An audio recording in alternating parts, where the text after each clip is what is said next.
Okay guys, aku baru je dapatkan satu benda yang murah, tapi bila aku tengok review dan aku tengok orang promote benda ni, aku rasa macam benda ni penting tau. Ini adalah satu alat safety kit yang kita boleh letak dekat dalam kereta. Korang boleh pilih warna yang korang suka, macam aku akan ambil warna merah. Benda ni kecil je sebenarnya tau. Jadi benda ni korang boleh letakkan dekat kereta korang, and then korang boleh standbykan benda ni dekat dalam kereta korang, sebab dekat alat ni dia ada dua benda. Yang pertama, kalau korang buka atas ni, dia ada benda untuk pecahkan cermin. Jadi macam kalau kecemasan, korang tak boleh nak buka cermin kereta korang, korang gunakan benda ni. Lepas tu korang tekan aja. Bila korang tekan tu, akan keluar satu benda yang akan memecahkan cermin kereta korang dekat lubang ni.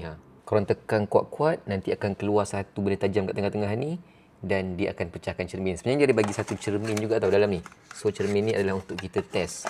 Tapi aku takkan buat video pecahkan sekarang lah. Nanti aku akan buat dekat luar. Tebal cermin ni.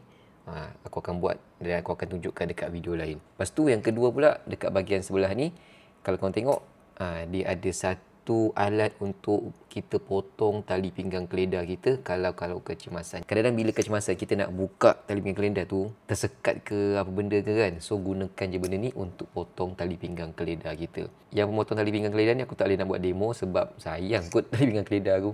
Okay, so benda ni korang boleh lekatkan dekat dia punya holder macam ni, dan holder ni pula korang boleh lekatkan dekat tempat yang korang senang nampak dan capai. Itulah tempat yang korang kena letak benda ni.